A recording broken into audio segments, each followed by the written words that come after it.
19वीं सदी के दौरान कौन ऐसी ताकत बनकर उभरा जिसने यूरोप के राजनीतिक और मानसिक जगत में भारी परिवर्तन ला दिया? राष्ट्रवाद। फ्रांस में प्रथम विद्रोह कब हुआ था? जुलाई 1830। 1804 की नागरिक संहिता, जिसे आमतौर पर नेपोलियन की संहिता के नाम से भी जाना जाता है, उसने फ्रांस में सुधार के लिए एक कदम उठाया था। जन्म पर आधारित विशेषाधिकार समाप्त कर दिया, कानून के समक्ष बराबरी और संपत्ति के अधिकारों को सुरक्षित बनाया, प्रशासनिक विभाजन को सरल बनाया। इनमें से सभी।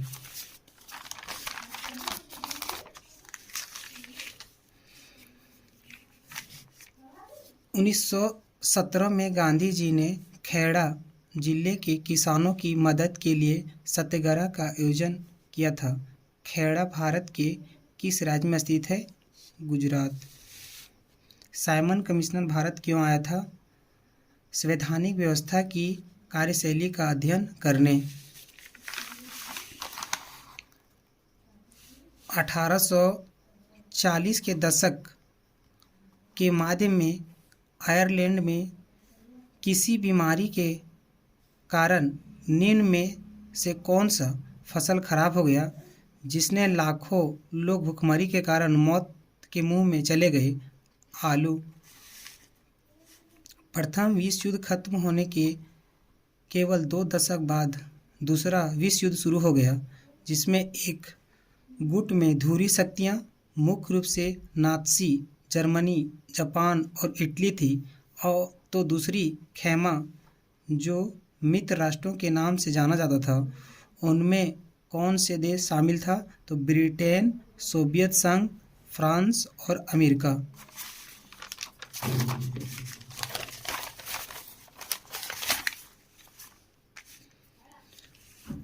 1929 की आर्थिक मंदी के कारण दुनिया के ज़्यादातर हिस्सों में निम्न में से किसकी भयानक गिरावट दर्ज की गई? उत्पादन, रोजगार, आय और व्यापार। इनमें से सभी। बुनकरों को कच्ची कपास की समस्या का सामना क्यों करना पड़ा? कपास की फसल नष्ट हो गई। 19वीं सदी के दौरान ब्रिटेन में सर्वाधिक गतिशील उद्योग में कौन सा था? कपास और धातु।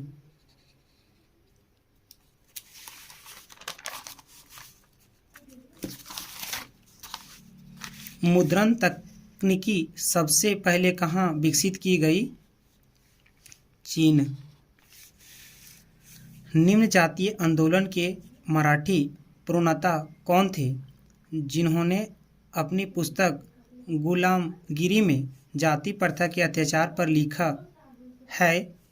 ज्योतिबा फूले। समाप्त के आधार पर संसाधनों को 2 भागों में बांटा गया है। इनमें नवीकरणीय और अनवीकरणीय।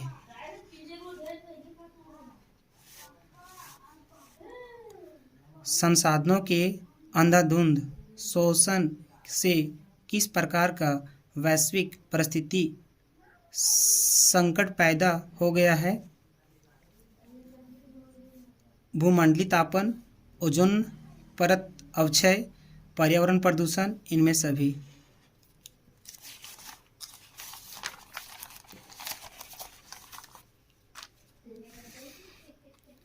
वनों और वन्यजीव संरक्षण का करना आवश्यक है, क्योंकि इनमें पारिस्थितिकी विविधता बनी रहती है, जीवन सांद्र संसाधन, जल, वायु और मृदा बनी रहती है, बेहतर जनन के लिए वनस्पति और पशुओं में जीनी विविधता को संरक्षित करती है। इनमें से सभी। वन और वन्य प्राणियों के संरक्षण के लिए किस प्रकार के वनों को सर्वाधिक मूल्यवान माना जाता है? वह वर्गीकृत वन, आरक्षित वन, कांटेदार वन और रक्षित वन। तो हो जाए रक्षित वन।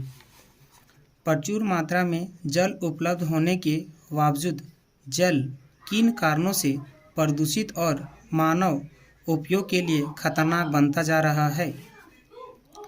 घरेलू और औद्योगिक अपशिष्ट के मिलने से, रसायनों के अधिक उपयोग से, कीटनाशकों और कृषि में प्रयुक्त उर्वरक के प्रयोग से, तो इनमें से सभी।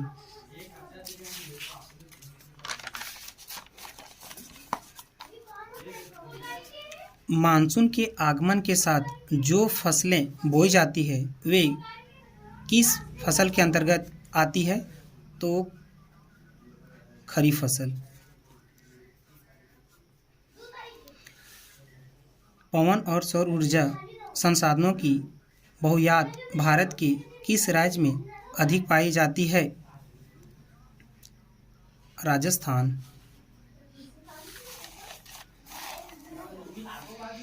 जल और उर्वरकों के अधिक और विवेकपूर्ण प्रयोग से किस प्रकार की समस्या पैदा हो गई है? जलाक्रांति, लवणता, सूक्ष्म पोषक तत्वों की कमी, इनमें से सभी। औद्योगिक विकास की रीढ़ के रूप में किस खनिज को महत्वपूर्ण माना जाता है? कोयला को, लोहा अयस्क को, पेट्रोलियम को, बॉक्साइट को। तो लोहा अयस्क को।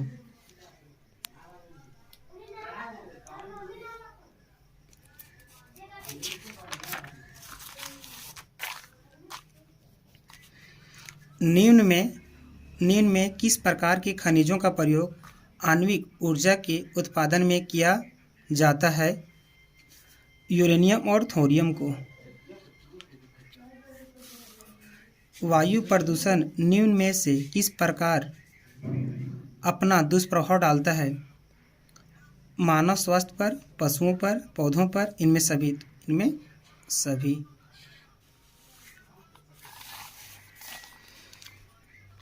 बेलीज में अल्पसंख्यक के रूप में किस भाषा के बोलने वाले लोग तुलनात्मक रूप से ज़्यादा समृद्ध और ताकतवर हैं?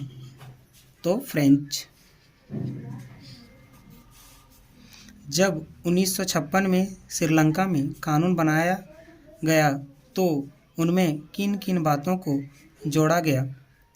सिंहली को एकमात्र राजभाषा घोषित कर दिया गया। सरकारी नौकरियों में सिंहलियों को प्राथमिकता दी गई। बौद्ध मठ को संरक्षण और बढ़ावा दिया गया। इनमें सभी।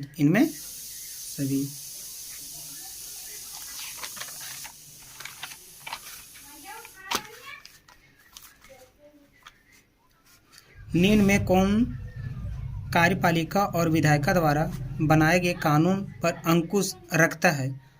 सांसद, राष्ट्रपति, न्यायपालिका, प्रधानमंत्री। तो न्यायपालिका। पोखरण, जहां भारत ने 1998 में अपना परमाणु परीक्षण किया, वह भारत के किस राज्य में स्थित है? तो राजस्थान।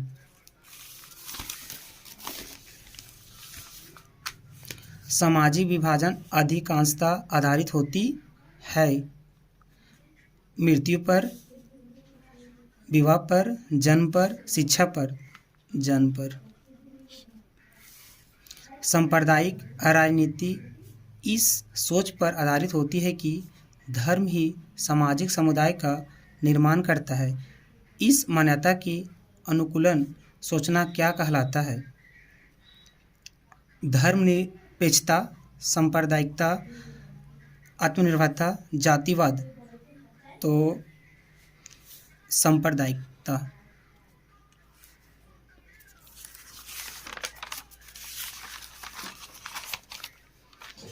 निम्न में किस राज्य में मृत्यु दर सबसे कम है?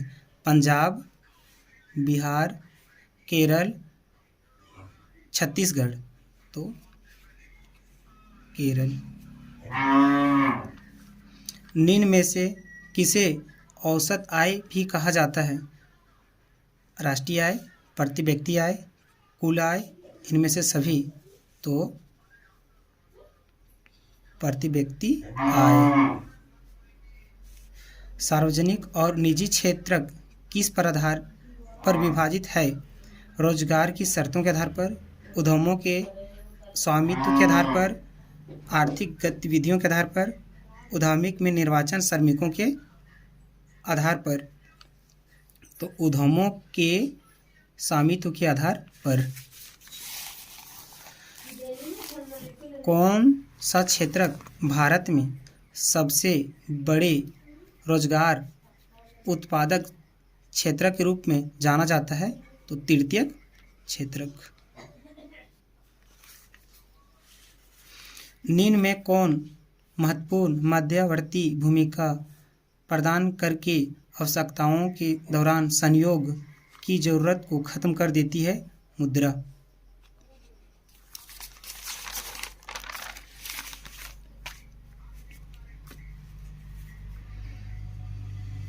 सामान्य बहुराष्ट्रीय कंपनियां उसी स्थान पर उत्पादन इकाई स्थापित करती है जहां बाजार नज़दीक हो, कम लागत पर श्रमिक उपलब्ध हो, उत्पादन के अन्य कारक उपलब्ध हो, इनमें से सभी।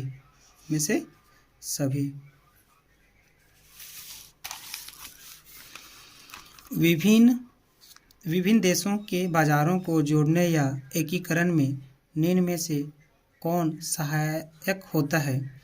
बैंक, विदेशी व्यापार, उद्योग, कृषि। तो विदेशी व्यापार।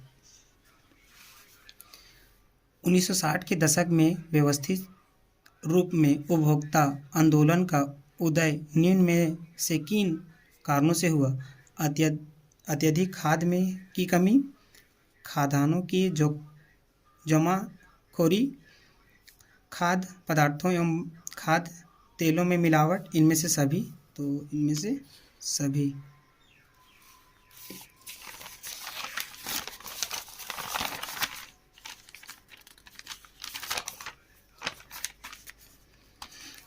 संविधान में संशोधन करके लोकतांत्रिक शासन व्यवस्था के तीसरे स्तर को किस प्रकार बनाया गया है?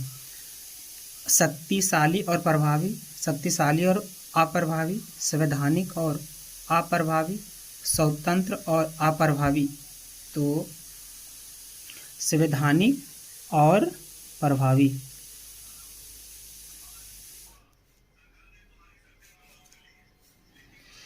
अन्य जाति समूहों से भेदभाव और उन्हें अपने से अलग मानने की अवधारणा निम्न में से किस व्यवस्था पर आधारित है?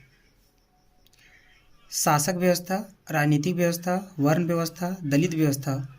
तो वर्ण व्यवस्था। लोकतांत्रिक व्यवस्था में हित समूह या दबाव समूहों की मुख्य उपयोगिताएं निम्न में से क्या है? सरकार को सजग बनाए रखना, आंदोलन को सफल बनाना, राजनीतिक आंदोलनों पर प्रभाव डालना, इनमें से सभी। तो इनमें से सभी।